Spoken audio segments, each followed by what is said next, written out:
Hello बच्चों, आज मैं आपको सॉल्यूशन का बेसिक कॉन्सेप्ट देने जा रहा हूं, जिसमें आप देखेंगे कि सॉल्यूशन कैसे बनता है और इसकी क्या स्थिति है। सॉल्यूशन की स्थिति बहुत खराब है, तो जरा देखिए सॉल्यूशन में कैसे बनाता हूं। अगर मैं दो सब्सटेंस लेता हूं, कोई भी दो सब्सटेंस, ईटा पाथर कुछ भी मैं ले लूं, प्लस सब्सटेंस सेकेंड, ओके, इन दोनों को मैं मिक्स करूंगा। मिक्स करने के बाद, मिक्सिंग के बाद देखिए जो मिक्सचर बनेगा वो ऐसा हो सकता है कि दे आर प्योरली मिक्स। जो मिक्सचर्स मेरे पास मिला उसमें हो सकता है दोनों घुल मिल ऐसे गए हों कि इनको आप अलग ना कर पाओ, सामान्य तरीके से इनको सेपरेट ना कर पाओ, तो ऐसे मिक्सचर का नाम होगा होमोजीनियस मिक्सचर। एक सेकेंड पॉसिबिलिटी ये भी बनती है कि जो भी मिक्सचर्स बने वो हेट्रोजीनियस हो, कंप्लीटली मिक्स ना हो। They are not completely mix, okay, they are not completely mixed. भाई साहब नाम देने वाला हूं, heterogeneous mixture, heterogeneous mixture. These are called as homogeneous, homogeneous और सॉल्यूशन। इसी को सॉल्यूशन बोलते हैं, सॉल्यूशन बोलते हैं इसको, ओके। ध्यान दीजिएगा, ये इस तरह से घुल मिल जाते हैं कि ये अभी तक मैंने दो या दो से अधिक लोगों को मिलाया था, तो ये इस तरह से घुल मिल जाएंगे। इनके जो फेज हैं दैट इज वन। फेज क्या है? जैसे मान लीजिए चीनी पानी को घोल दीजिए, इस तरह से घोल दीजिए, आपको लगे ही नहीं कि इसमें चीनी है, आपको लगे सब कुछ पानी ही पानी है, केवल फेज वन। और अगर बालू पानी को घोलिए तो आप उसमें बालू का अपना एक फेज है। फेज मतलब the substances have definite boundary, definite separate boundary are comes under the phases, जिनको आप अलग कर सके। इसमें फेज वन होगा, इसमें फेज मोर देन वन होगा, ठीक है। तो ये हमारा बनके तैयार हो गया solution. Homogeneous solution are, you can say that they are completely mixed. Homogeneous solution, they are completely mixed. They cannot be separate. They cannot be separate easily. Okay, these are called the solution. अब जरा देखिए ध्यान से, तो solution की definition मैं ऐसे भी डिफाइन कर सकता हूं, they have at least two substances. Solution have at least two substances. Solution have at least two substances. Two substances. One is called as solute and second is called as solvent. Okay? तो ये definition आप लिख सकते हैं solution की। Solution are the homogeneous mixture have only one phase. It means they can not be separated in normal techniques. ये इस तरह से घुल मिल जाएंगे, इनको आप अलग नहीं कर पाएंगे। लेकिन हेट्रोजीनियस में क्या है कि इनको आप इजीली सेपरेट कर सकते हैं। अब सॉल्यूशन के बारे में हम और आगे पढ़ते हैं। जरा देखिए सॉल्यूशन क्या है। तो मैंने कहा इसमें दो चीजें हैं, one is solute and other is solvent. तो हम लोग देख लें सोल्यूट और सॉल्वेंट की खासियत क्या है। देखिए जो सॉल्यूशन है वो सोल्यूट प्लस सॉल्वेंट से मिलकर बना है। सोल्यूट क्या है? पहली बात ये स्मॉलर अमाउंट है, ओके। सॉल्वेंट हमेशा लार्ज अमाउंट में होगा। इसमें डिसोसिएशन प्रॉपर्टीज होगी, डिसोसिएशन टूटने की क्षमता, और ये they have dissolving properties, they have dissolving, घोलने की क्षमता रखते हैं ये, ओके सही। अब जो हमारा सोल्यूट है वो इनऑर्गेनिक भी हो सकता है, ऑर्गेनिक भी हो सकता है, ओके। इनऑर्गेनिक में ध्यान से समझिए, मेरे पास जो भी मैं डाल रहा हूं, जनरली चीनी पानी में अगर एग्जांपल की बात करूं तो जो चीनी है मेरे पास शुगर वो सोल्यूट है, पानी मेरे पास सॉल्वेंट है। अगर मैं चीनी को पानी में घोल दूं सॉल्यूशन बनके तैयार हो जाएगा। फॉर एग्जांपल जैसे अगर मैं आपसे कहूं कि चाय पकाइए, चाय बनाइए, बढ़िया सुंदर से चाय बनाइए और 3-4 लोगों को बांटिए, तो जो चाय लोग सब पियेंगे अगर आप देखेंगे तो कहीं ना कहीं जितनी भी चाय है सब में शुगर का अमाउंट सेम होगा, चाय पत्ती का अमाउंट सेम होगा।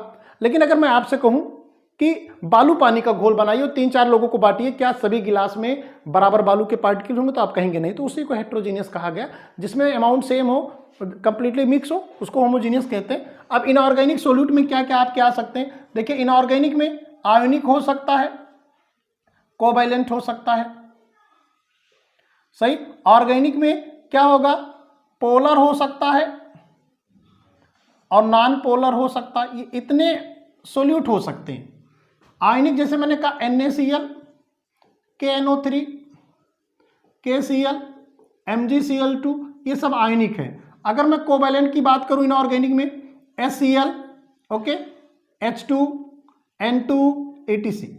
अगर इसमें मैं पोलर की बात करूं ऑर्गेनिक में अगर मैं पोलर की बात करूं तो अल्कोहल, ठीक है, methyl chloride etcetera.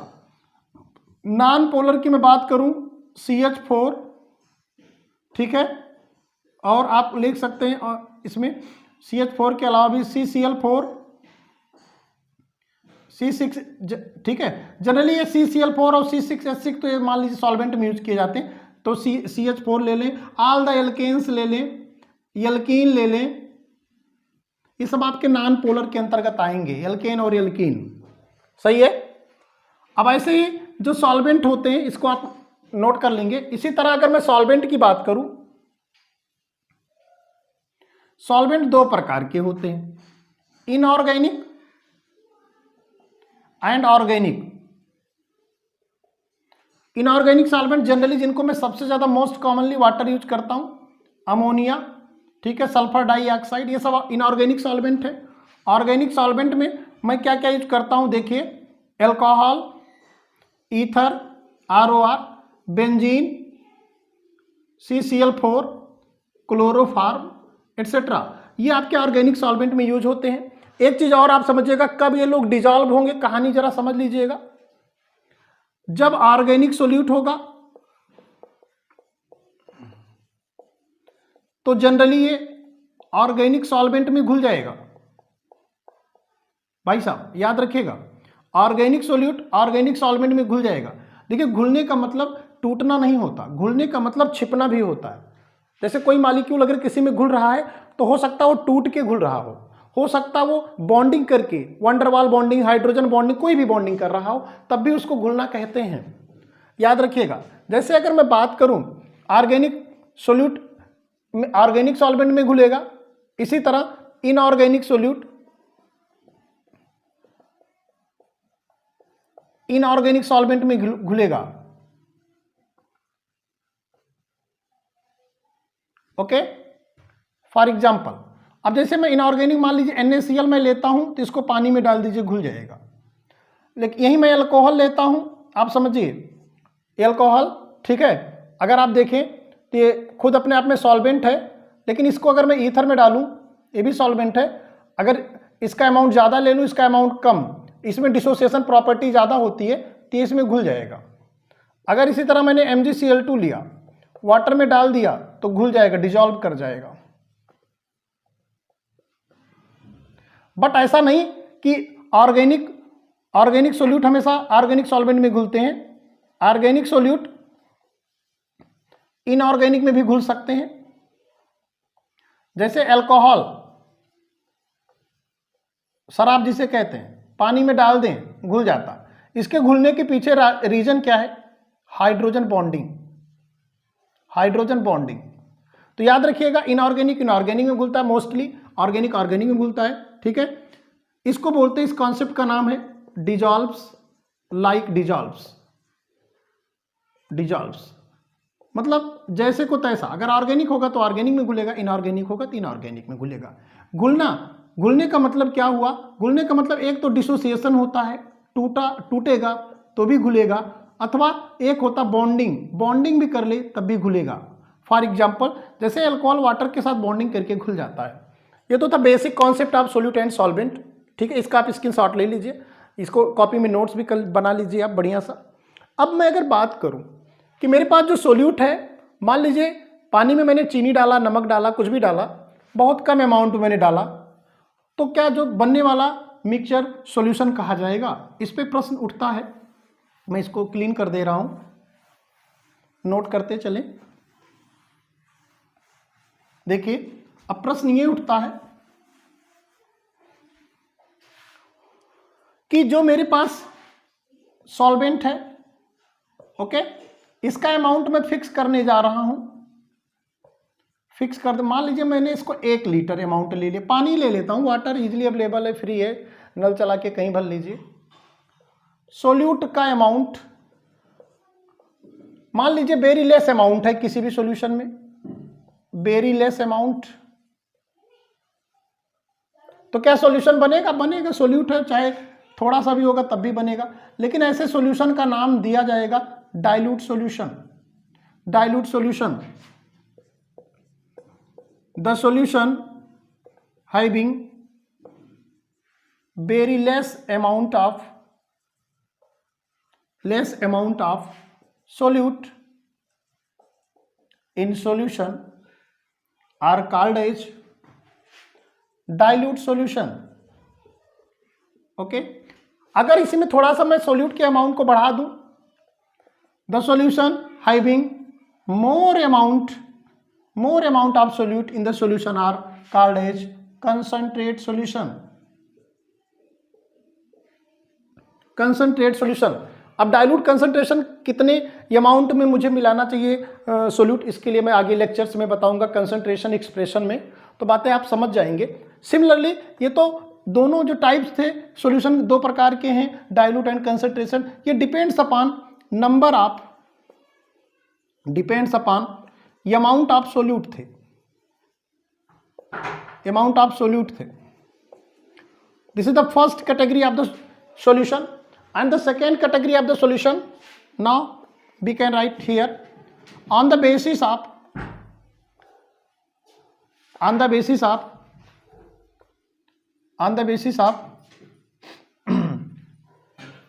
dissociation of solute in the solvent। जरा देखिए, मान लीजिए मैंने 100 ग्राम चीनी हम लिए, 100 ग्राम शुगर हम लिए, इसको मैंने पानी में डिजॉल्व किया, वाटर में मैंने इसको डिजॉल्व किया। अब हो सकता है ये 100 ग्राम शुगर पानी में 100% क्या कर जाए, घुल मिल जाए, डिजॉल्व हो जाए, छिप जाए। तो अगर 100 ग्राम पूरा का पूरा इसमें डिजॉल्व हो गया, ऐसे सॉल्यूशन का नाम भाई साहब सैचुरेटेड सॉल्यूशन कहा जाएगा। सैचुरेटेड सॉल्यूशन कहा जाएगा। मान लीजिए second, this is the condition first. Second condition में मैंने फिर 100 ग्राम एक बर्तन लिया, 1 लीटर पानी लिया, उसमें मैंने डाल दिया। कोई जरूरी नहीं, हो सकता 90 ग्राम चीनी घुले, हो सकता नमक भी हो सकता, 50 ग्राम घुले। चलिए मैंने 100 ग्राम लिया, ओके, पानी में डाला, 1 लीटर पानी मैंने फिक्स कर दिया, पानी ज़्यादा बेकार नहीं करना। अब मान लीजिए 100 ग्राम लिया, 50 ग्राम घुल मिल गया, डिजॉल्व हो गया। डिजॉल्व मतलब टूटना ही नहीं होता, डिजॉल्व मतलब छिपना होता है, छिपना भी हो सकता है, टूटना भी हो सकता है। मान लीजिए 50 ग्राम डिजॉल्व कर गया, तब भी तो 50 ग्राम बचा है इस सॉल्यूशन में। अब अगर मैं थोड़ा सा इस सॉल्यूशन को गर्म कर दूं, टेम्परेचर दे दूं, प्रेशर बढ़ा दूं या चम्मच से हिला दूं, तो हो सकता है 10-20 ग्राम और घुल जाए।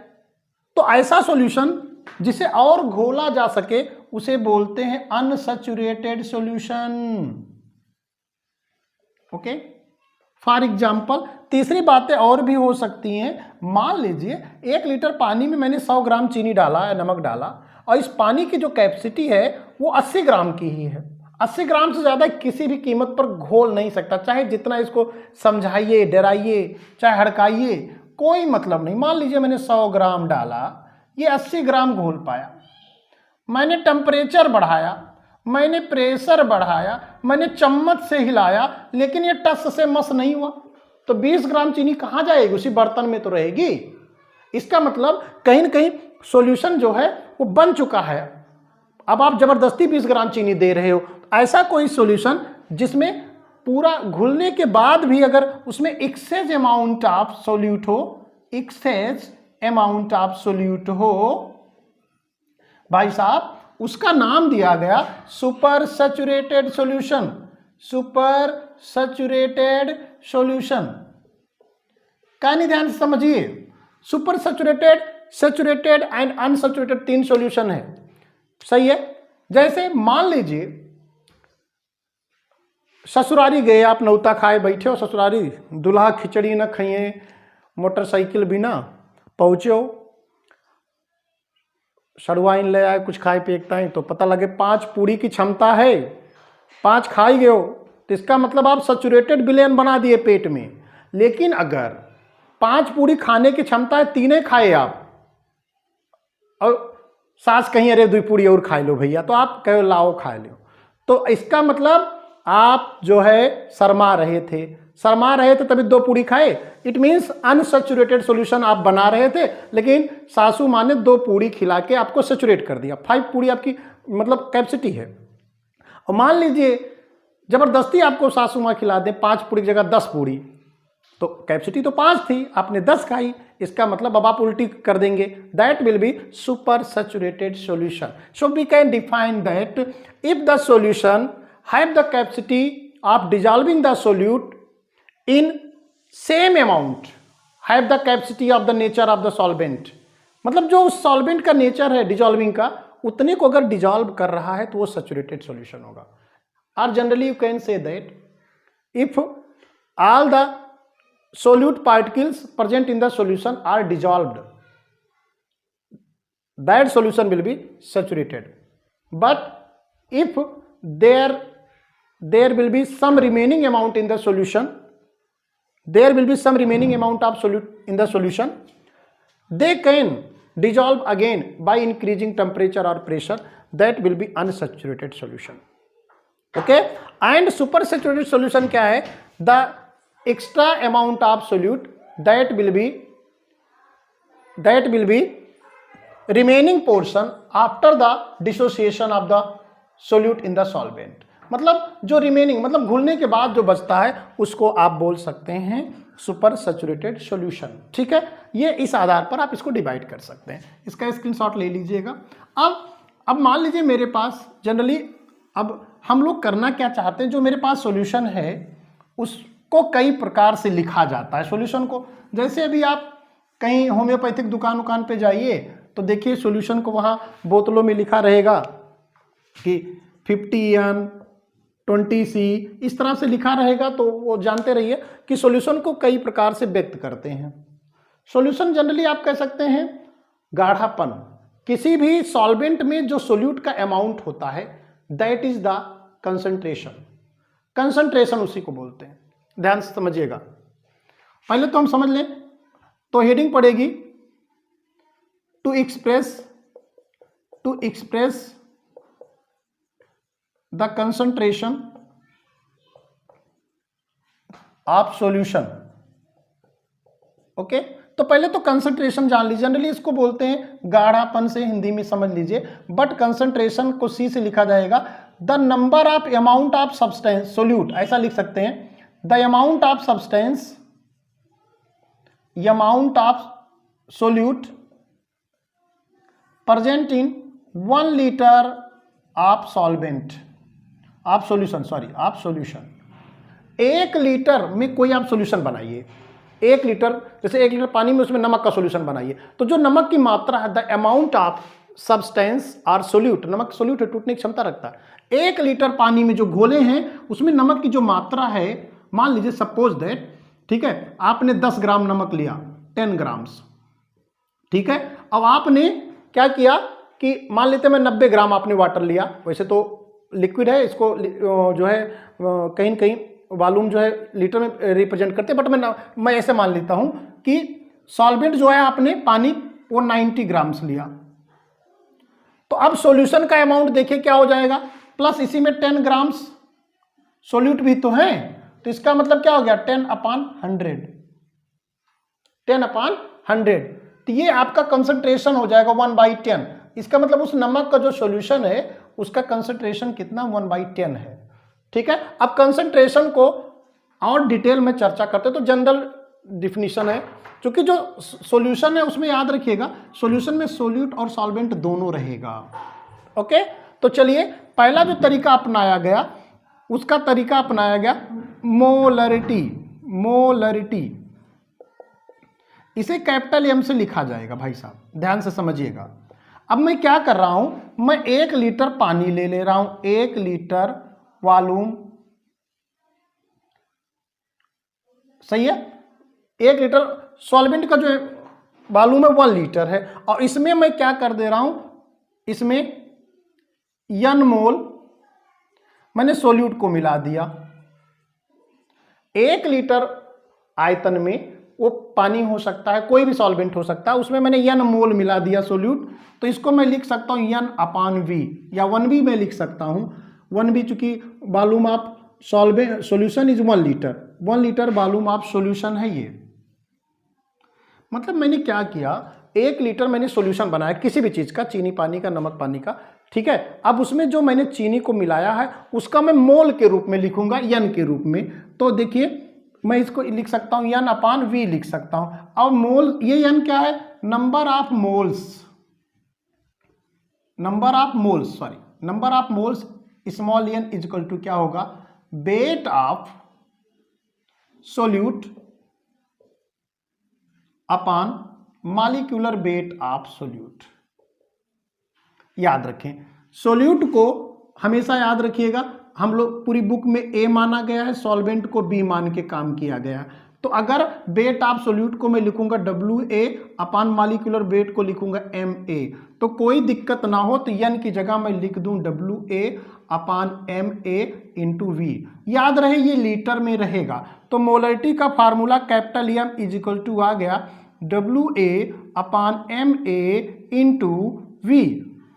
लेकिन याद रहे ये फार्मूला मोलरिटी का कहाँ है, जब वॉल्यूम लीटर में दिया गया हो तब। लेकिन अगर वॉल्यूम ml में दिया गया हो तो कुछ करना नहीं है, WA upon MA into V, ml में अगर दिया है तो 1000 से मल्टीप्लाई कर दीजिएगा तो मोलरिटी आ जाएगा।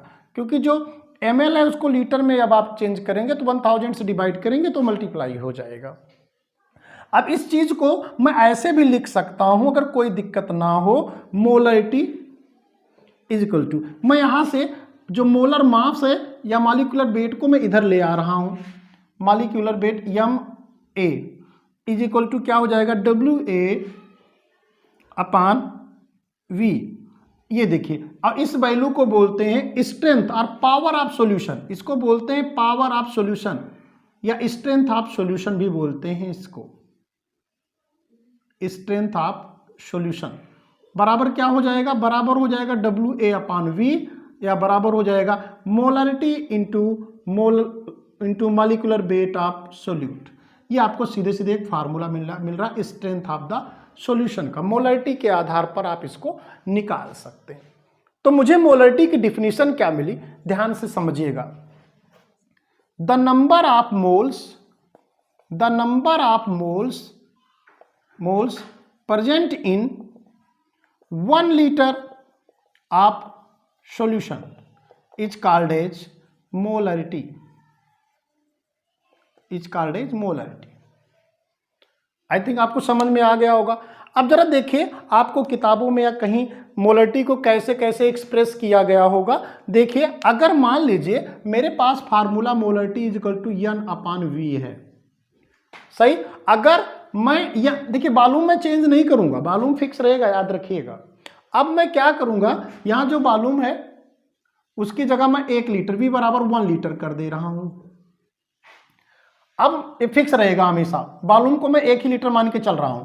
अब नंबर ऑफ मोल्स को मैं 1 मोल भी कर सकता हूं। अगर मैंने ऐसा रखा 1 अपॉन 1 बराबर 1, तो इसका मतलब मोलरिटी क्या है, 1। अगर मोलरिटी 1 है तो ऐसे सॉल्यूशन का नाम होगा मोलर सॉल्यूशन, मोलर सॉल्यूशन। लेकिन अगर मैं n की जगह 1/2 रख दूं, 1/2 रख दूं तो मोलरिटी बराबर क्या आ जाएगी, ध्यान से समझिएगा। कहीं न कहीं मोलरिटी का मान हो जाएगा 1/2, ठीक है, इंटू 1 माने 1/2। मोलरिटी अगर 1/2 है तो इसका नाम होगा semi molar, semi molar solution. इसको आपको लिखा मिलेगा m इंटू 1/2, मतलब क्या है, या m/2 मतलब क्या है, that is semi molar solution. Semi molar solution have the half number of moles या 1/2 moles are present at that solution. ऐसे ही अगर किसी मोलरिटी, किसी भी सॉल्यूशन की मोलरिटी, ठीक है, 1/10 हो सकती है, इसे deci molar solution 1/10, 100 centimolar 1/1000 millimolar solution बोलेंगे। ठीक है, ये इस तरह से आप मोलरिटी को निकाल सकते हैं। बहुत इजी सा कॉन्सेप्ट है मोलरिटी को चेक करने का। अब मोलरिटी की यूनिट क्या है, चूंकि नंबर ऑफ मोल्स यानी यूनिट वॉल्यूम, तो एन की यूनिट है मोल, वॉल्यूम की यूनिट है लीटर, अर्थात मोलरिटी की यूनिट हो गई मोल पर लीटर। ओके, अब इसी तरह अगर हम लोग पढ़ें दूसरा कॉन्सेप्ट, ये तो मोलरिटी के बारे में हो गया। The second concept is molality. Molality बहुत आसान कॉन्सेप्ट है। मोललिटी क्या है? Molality it is represented by small M. इसमें क्या करना है, ध्यान से समझिएगा। नीचे आपको लिखना है वेट ऑफ, यही एक टॉपिक है जहां वेट लिया। जनरली इसका यूज सॉलिड्स के लिए यूज किया था, एलॉय के लिए, जो मिश्र धातुएं हैं जहां सॉल्वेंट सॉलिड होता है वहां यूज किया। Weight of solvent in KG, in KG. ऊपर वही लिखना है number of moles of solute, number of moles of solute present in 1 kg of the solvent. Definition इसकी क्या हुई? The number of moles of solute present in 1 kg solvent is called as molality represented by small m। Unit क्या हो जाएगी भाई? इसका formula हुआ N/W, ठीक है, WB लिख सकते हैं क्योंकि वेट ऑफ सॉल्वेंट है, या नंबर ऑफ मोल्स मैंने बताया ही क्या होता है, WA/MA इंटू WB। ये आपको मोलरिटी बराबर मिल गया। अगर वेट ग्राम में दिया गया होगा, सॉरी स्मॉल m, तो स्मॉल m बराबर होगा WA/MA into WB into 1000। Okay, ऐसे ही ध्यान देना क्या है, यूनिट क्या हो जाएगी? मोल पर केजी। अब इसमें भी अगर 1 kg में 1 मोल है तो उसका नाम 1/1 माने 1 ही होगा, तो मैं कहूंगा उसको molal solution. Molal solution if n बराबर 1/2 सेमी मोलल, n बराबर 1/10 डेसी मोलल, 1/100 सेंटीमोलल, 1/1000 मिलीमोलल सॉल्यूशन। ठीक है, इस तरह से इसको आप पढ़ सकते हैं, समझ सकते हैं। आज के लिए मेरे लेक्चर में बस इतना ही। कल मैं आपको पढ़ाऊंगा नेक्स्ट लेक्चर में, आपका नॉर्मेलिटी होगा, मोल फ्रैक्शन होगा, and different other techniques to represent the concentration of the substance और the solution as the percentage technique, as the ppm technique. There are many techniques are used in different way for representing the concentration of the solution. Okay, thank you so much.